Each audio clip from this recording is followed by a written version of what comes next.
Well, outrage is building this morning over a racist email depicting President Obama as a pair of white eyes on a black background. Today, the punishment handed out to the woman who sent it is being called into question. Some say it symbolizes a disturbing pattern.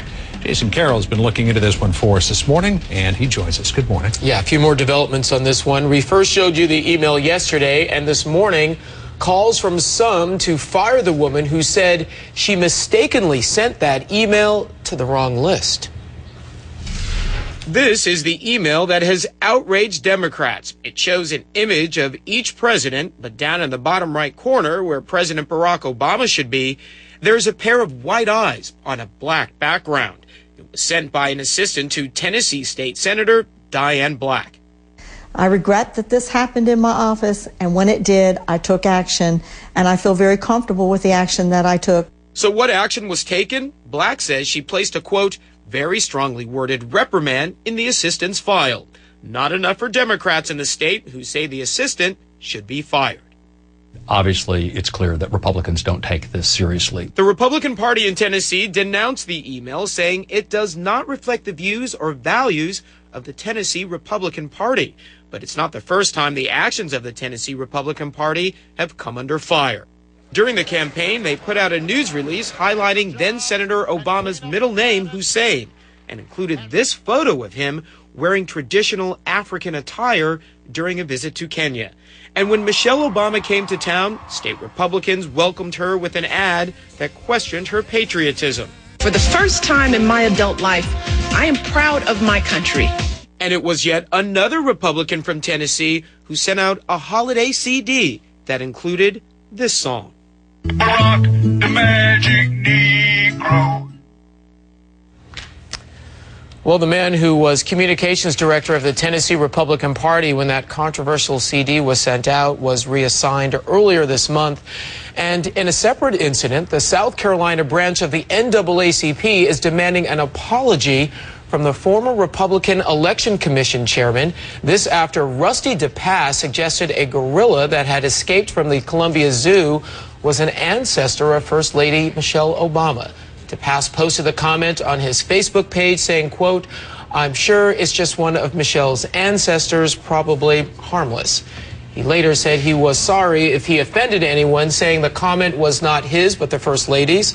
DePass claimed Michelle Obama made a recent remark about humans descending from apes. That's according to what he said.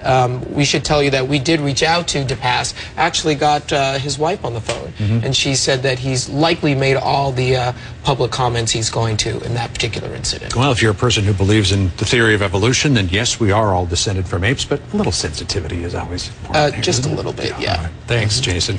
The Obama email, by the way, only a series of embarrassments for the GOP in Tennessee. In a few moments, two guests who will talk about that and what it says about our society. Stay with us. Welcome back to the most news in the morning. Before the break, we showed you this racist picture depicting President Obama on a portrait of presidents as two white eyes on a black background. It was emailed by an assistant to a Republican state senator in Tennessee, and it's another embarrassment for the Republican Party there. Here to talk more about that are Ron Christie, Republican strategist and CEO of Christie Strategies, as well as Michael Eric Dyson, a cultural critic and sociology professor at Georgetown University. Gentlemen, great to see both of you. Ron, let's start with you. You probably saw Jason Carroll's piece recapping a history of some of the problems recently in Tennessee. What is going on there? I think it's really unfortunate, John. I think when you're a member of a congressional staff, your obligation is to represent not only the member of the state senate or the state house that you represent, but the people from that district. And this racist cartoon reflects very poorly on the member of Congress, or I should say the state senator, and it's despicable. We need to stand out for those people who are involved in public service to a higher calling and a higher standard and say, we do not accept any form of racism in public service. This staffer needs to go. So, Michael Eric Dyson, do you see this as being an institutional problem with the Tennessee Republican Party, or is this just a series of individual events? Well, it would be hard to see it simply as a series of individual events. After all, if it was a statistical aberration, that would be one thing. It tends to look like a trend, but it's deeply rooted in ancient beliefs about black people. To Mr. Christie's credit and to the credit of those who have seen this as abhorrent, they've spoken out and said so. and refused to accept it. I personally believe that the staffer should be fired as a way to suggest that this is a deeply entrenched but also serious problem that the Republican Party takes onto itself, and as a result of that must speak in very uncertain terms that it doesn't tolerate or accept the kind of bigotry that was reflected in this vicious email. So this legislative aide, Sherry Goforth is her name. She works for State Senator Diane Black. She admits to sending out the email. She says she sent it to the wrong list. Ron, it sounds like she got caught in an oops moment there. She did intend to send this email out. So what do you think should be the appropriate course of action that the state senator takes regarding this person? Well, John, I can't say it any more clearly. Racism cannot be tolerated for those who have the public trust. This individual said that I sent it to the wrong person. Well, she needs to be looking for a new job. She needs to be fired. It's a poor reflection on her institution that she works in, the state Senate in Tennessee, and a poor reflection on her member. I will say, however, that we shouldn't go too far to draw this out as the Republican Party is racist. This does not reflect on the Republican Party. It's an incident, but Republican leaders in Tennessee as well as Washington need to be very cognizant that this sort of behavior cannot be tolerated. It needs to be eliminated immediately. So Michael Eric Dyson, 5 months into the Obama presidency here, we thought that there was this great sea change in America, and yet this stuff keeps dripping out here. And, I don't want to say we've gone back to 1959 because I don't think we've gone there, but certainly in some areas, it doesn't look like 2009, doesn't look like progress in America.